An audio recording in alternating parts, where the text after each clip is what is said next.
pronombres átonos no los podemos usar de manera aislada, sino que necesariamente tienen que anclarse a algún verbo para poder tener sentido. Si preceden al verbo, la construcción de estos pronombres se llama proclítica y se escriben separadamente aunque suenen como una sola palabra. Por ejemplo, te lo cambio. Aquí, si se fijan, tenemos un pronombre proclítico porque precede al verbo, o sea, va antes del verbo. Y tenemos te y lo, los dos son pronombres.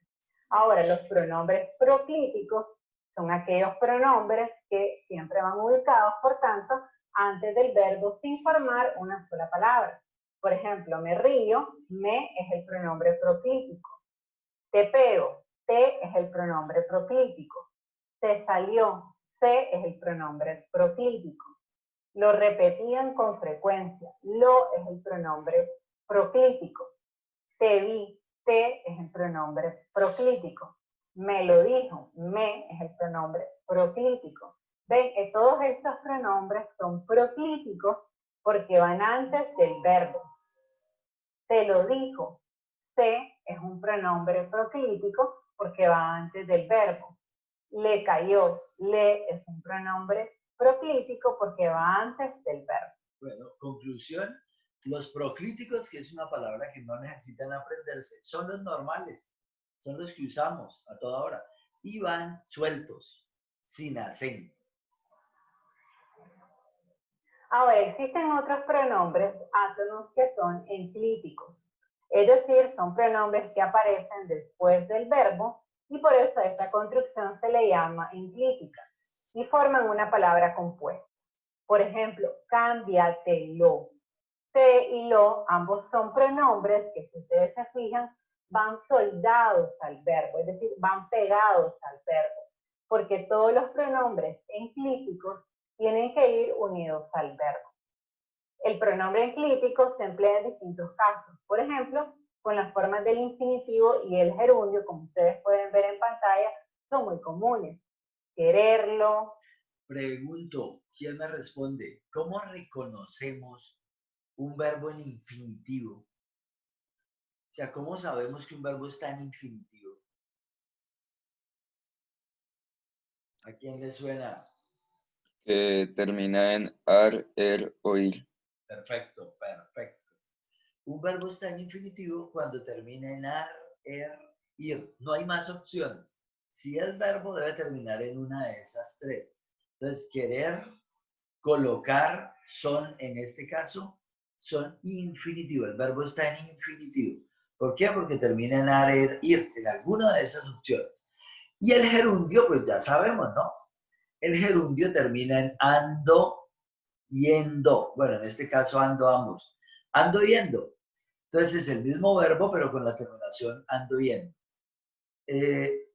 Bueno, debe quedar claro cuándo es infinitivo y cuándo es gerundio para entender ahora sí el rollo que nos están echando. Recuerde que el enclítico va después del verbo. Sujetándolo, colocarlo, contándoselo. Si ustedes se fijan, ustedes tienen marcados en negrilla los pronombres enclíticos que están en estos ejemplos. Lo, y en contándoselo tenemos se, que es un pronombre, en este caso enclítico, y lo, otro pronombre enclítico. Ahora, hay algunos casos particulares. Cuando un verbo en forma personal precede al infinitivo o al gerundio, se puede separar el pronombre enclítico o proclítico y anteponerlo al verbo conjugado. Por ejemplo, bueno, suena enredado eso, pero no lo es. Un verbo en forma personal quiere decir un verbo conjugado. Un verbo que está conjugado, yo, tú, él, nosotros. Cojamos la primera, la pretende querer. El verbo que está conjugado es pretende, el verbo pretender. Y uno puede referirse a una tercera persona. Él la pretende querer. Entonces, forma personal, pretende. Otro verbo en infinitivo, precede, va antes de otro verbo en infinitivo. ¿Por qué está en infinitivo? Porque termina en arerir, en este caso en er. Entonces, un verbo conjugado antes de uno que termina en infinitivo suele llevar este pronombre, un pronombre cualquiera, que va de manera proclítica, o sea, va antes de todo y va solo y va... ¿se puede separar el pronombre? Bueno, no, la idea es esta. Que esto que tiene esta estructura en la que hay un pronombre, un verbo conjugado y un verbo en infinitivo, se le puede dar la vuelta de tal manera que el pronombre se le pegue al verbo, a este verbo, y la oración quede escrita de otra manera, que por cierto es más usada. Veamos qué nos dice la señora. Ejemplo, la pretende querer, yo puedo mover ahí el pronombre al final del verbo y decir pretende quererla. Lo está sujetando, yo puedo mover lo y soldarlo al verbo, está sujetándolo. Lo consiguió colocar, yo puedo mover aquí el pronombre lo y soldarlo al verbo, consiguió colocarlo.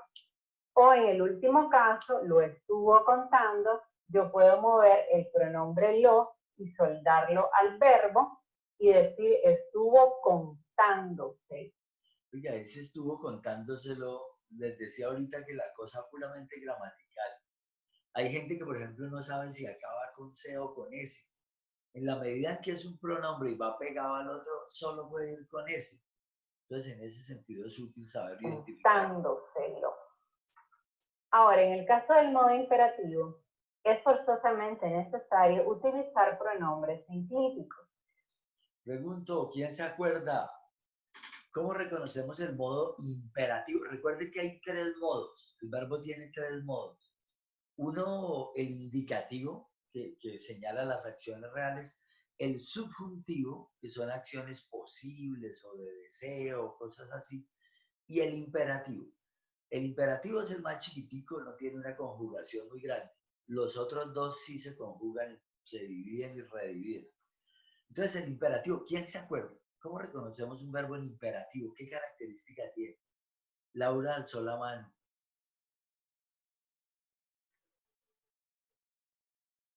¿Quién se acuerda? Santiago Rico, cuando estudiaba en Bogotá le enseñaron eso. El modo imperativo del verbo tiene una característica de kinder. ¿Cuál será? Despiértense. Ah, John Cala también sabe de manera inteligente cuando es chiquito. Julián Plazas, ¿cómo reconocemos el modo imperativo? ¿Qué particularidad tiene el modo imperativo? Arriésguense. Por la propiedad. Pero tiene, digamos que tiene una característica. Yo Y ahorita medio obligado, ¿no? Se podría decir. por ahí es. Claro, de imperativo es como una orden, que Sí. uno usa el modo imperativo es como para dar órdenes. Aunque también lo puede usar para pedir favores, solo que, digamos, es la misma orden, pero con un por favor encima. Si uno le dice a alguien, por favor, sálgase, la expresión sálgase es imperativa, está dando la orden, pero está atenuada por el por favor. Pero entonces, bueno, el imperativo lo asociamos siempre con eso, con la orden. Bueno, hagámoslo. Porque como estamos dando una orden, necesitamos soldar un pronombre al verbo, como en los ejemplos que tenemos en pantalla. Amadlo, casémonos, hazlo, dibújalo. Entonces, en todos estos casos, ustedes ven en negrilla los pronombres enclíticos que están anclados al verbo que está en modo imperativo. Ahora, en el presente del subjuntivo también tenemos algunas particularidades. En el presente del subjuntivo, cuando es que adquiere un carácter imperativo, vamos a utilizar pronombres al final del verbo. Por ejemplo, comámoslo, mírenlo, movámonos, díganle. Si se fijan aquí, estamos usando pronombres enclíticos, porque tenemos pronombres lo, nos, le, que están al final del verbo, que van soldados al verbo, y por tanto son enclíticos. Ahora, importante esto, el pronombre enclítico no debe emplearse en el presente del subjuntivo cuando éste tiene un carácter imperativo negativo, como por ejemplo en el caso de no le digan. Ahora. Bueno, ahí hay un enredito. y es que uno, pues bueno, tiene que saber cómo hace para identificar cuando está en indicativo y cuando está en subjuntivo.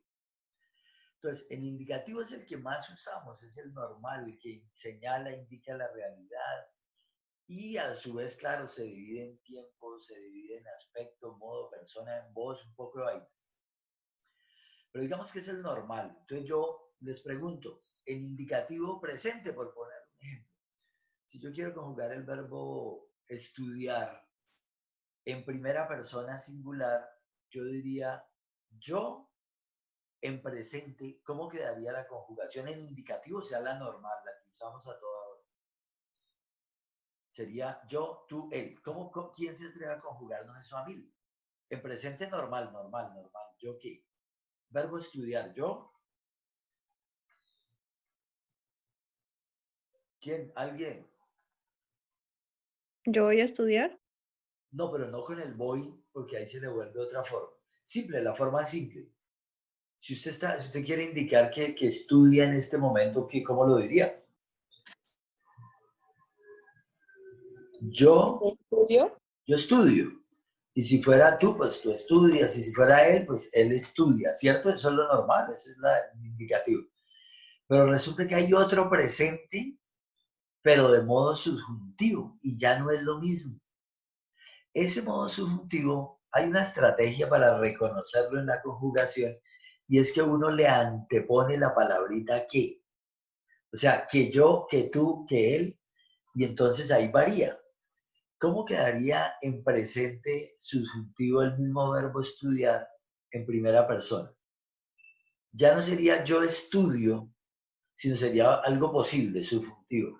Quedaría que yo estudie. Que yo estudie. Entonces, bueno, cuando nos hablan de modo subjuntivo acá, es que a veces ese subjuntivo suena como imperativo, como si estuviera dando la orden. Y en ese caso se le agrega el pronombre al final y realmente cumple la misma función del anterior, del imperativo. Entonces, como que da la orden, como que señala qué hay que hacer y simplemente ¿Qué ocurre en el modo imperativo? Incorporar el pronombre enclítico puede hacer que la ortografía del verbo se adapte. Esto sucede con los imperativos terminados en D, que se combinan con o con los terminados en S, que se combinan con no. En estos casos se pierde la última letra del verbo. Vean este ejemplo. Callad, callaos, se pierde la D. Dad, daos, se pierde la D. Partir, partidos, se pierde la D. Amad, amaos, se pierde la D. Llamad, llamaos, se pierde la D.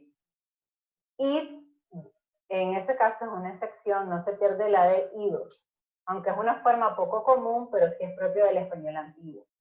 Casemos, más el nos, casémonos. Vamos, más nos, vámonos. Bueno, los dos últimos más o menos los usamos, los de arriba nosotros no los usamos. En el español de España sí abundan, pero pues la verdad nosotros no. Entonces nosotros no hablamos así, o sea, callaos. Eso equivale al uso del vosotros. Y nosotros la verdad es que poco de eso. Más bien este sí. Pero bueno, es el mismo caso, que se puede plegar ahí al final y queda, en ese caso vean que queda esdrújula, no es aguda ni grave, sino esdrújula, hay que ponerle tilde y tal. Veamos el remate. Más no, vámonos. Ahora, en el caso del imperativo de ir, que tenemos ir más os, se forma idos, conserva la D intervocálica. La doble S que puede aparecer al unir el pronombre se simplifica, como por ejemplo en el caso de digámoselo. No se simplifica en cambio la N. Por ejemplo, díganos, diga usted del singular o díganos, que viene de digan ustedes del plural. En este caso la N no se elimina. Esta última es poco común, pero sí existen ejemplos. Por ejemplo, dígame, díganos. No es muy común, pero ambos serían correctos. Bueno, y básicamente eso ha sido todo por hoy en el caso de los pronombres. Bueno, esa carreta, bueno, resumió un poquito el tema y tal, pero yo creo que, porque después pues lo vamos a poder retomar, como ya no queda tanto, yo prefiero que de una vez veamos el de los, que es más chiquitico, es más cortico, veamos el de los de ICSI, el de la de ICSIS, que de pronto sí vimos el año pasado, solo que la vimos a través de un texto. Este videito es mucho más pequeño, entonces de una vez despacha. Aquí, yo, tú, es decir, nosotros, vamos a estudiar qué es la deixis y los deícticos con ejemplos, porque es la única forma de que esta palabra tan compleja se convierta en algo muy sencillo y muy fácil de entender.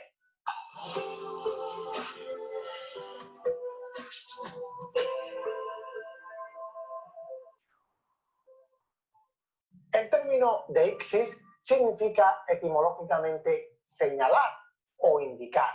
Designa la referencia por medio de unidades gramaticales de la lengua a elementos del contexto de la comunicación. Bueno, lo del contexto de la comunicación es desde dónde se habla, a quién se habla, ayuda a ubicar ese momento en que está ocurriendo el hecho lingüístico. Y ahí es que cumple una función súper clave estos deícticos. Son deícticas todas las expresiones lingüísticas que se interpretan en relación con un elemento de la enunciación, como el emisor, el receptor, el espacio o el tiempo. La señalización deíctica es muy común en el lenguaje oral cara a cara. Los deícticos cobran sentido en relación con el contexto y con el momento de la comunicación. Sin esta relación serían prácticamente incomprensibles. Se distinguen varios tipos de deixis realizadas por categorías gramaticales diversas: la personal, la temporal, la espacial y la textual. La deixis personal se refiere al papel que desempeña un participante de la comunicación. Pueden expresarse con pronombres de primera persona, de segunda o tercera persona y con morfemas verbales. Por ejemplo, si digo tú y él, estos dos pronombres son deícticos, señaladores, porque no conocemos en sí quiénes son. Si él sustituye a Juan o a Carlos y tú a María o a Ana, etc. Cobran su significación teniendo en cuenta el contexto de la comunicación y los participantes de esa comunicación. La deixis temporal marca un referente de tiempo en relación con el momento en que se articula el mensaje. Suele ser formulada con adverbios de lugar, demostrativos y verbos de significado locativo al lugar en que se habla.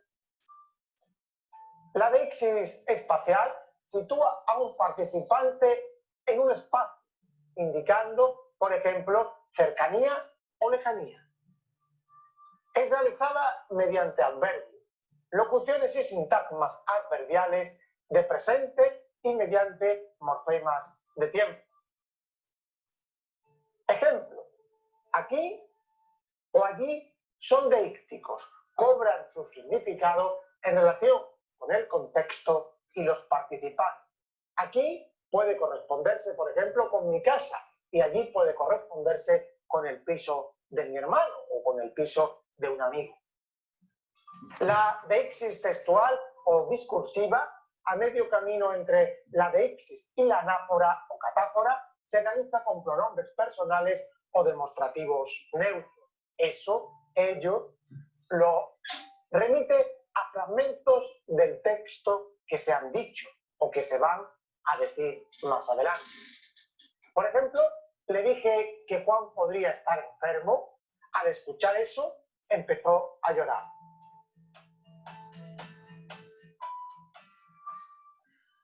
Se podría distinguir, además, la deixis social, que emplea la expresión deíctica usted frente a tú, más familiar. Pues hasta aquí, amigos, nuestro deambular de hoy por la lingüística. Recuerda que en el canal tienes Bueno, la verdad hay otro tipo de deixis, pero estas son las más sencillitas. La deixis personal en la medida en que usa un pronombre, que se recuerde que los pronombres reemplazan nombres, o sea, detrás de ellos suele haber personas, por eso se llama personal, porque hace referencia a las personas que intervienen en la comunicación, en ese momento del texto. En lo oral, bueno, es más fácil porque uno identifica a quién le habla, a quién habla, etc. Pero en lo escrito es muy útil a veces el contexto para poder saber realmente, uy, ya no queda nada, para poder saber a quién se habla o quién habla o no sé qué. Solo veamos a manera de ejemplo este caso, vean. Acá dice una frase fuera de contexto. Ella, a ver que esto me estorba acá, ella vive cerca de mí. Al estar fuera de contexto no podemos saber a quién se refiere ella y mí por lo que son deícticos. La misma frase contextualizada. Emilio le preguntó a Roberto dónde vivía su hermana. Roberto respondió, ella vive cerca de mí. Ahora ya sabemos que ella se refiere a la hermana de Roberto y mí se refiere a Roberto. Entonces, los deícticos son muy útiles, los usamos sin darnos cuenta, pero deben ser muy precisos en lo escrito. Nos ayudan justamente a eso, a precisar y a ubicar el contexto de lo que estamos diciendo. Y son demasiado útiles. Ahora, yo creo que el miércoles de la otra semana nos va a tocar clase normal y ahí nos vamos a detener en, bueno, ¿cómo es que se dividen los enclíticos? ¿Cuándo es que va detrás de un infinitivo y de un gerundio? Pero sobre todo vamos a hacer ejercicios a la lata. O sea, incluirlos dentro de ejemplos y ustedes tendrán que pues, inventarse otros ejemplos. Y también veremos estos deícticos que pueden ser, ya no lo dijo el video, de persona, de tiempo o de lugar. Ahora, no es que sea nada del otro mundo, pero sí es bueno precisarlo, recordarlo, ubicarlo y, claro, usarlo, sobre todo, es lo más importante. Aprender a echar mano de esto cuando uno lo necesita, en la medida en que le permite pues, redactar y manejar mejor las cosas. Ese ejercicio lo haremos entonces en la próxima que vamos a tener suficiente tiempo. Les iba a decir una cosa, nos va a tocar probar la nueva plataforma APA para ver cómo es que funciona y cómo se pueden hacer evaluaciones tipo hitos, porque de aquí en adelante todas van a ser por ahí y todas van a ser tipo hitos, casi todas. Entonces la idea es que según el nuevo horario, el miércoles tenemos por allá a las 10 y yo no sé qué diablos, y serán 2 horas, que esta vez quedarán programadas también por APA.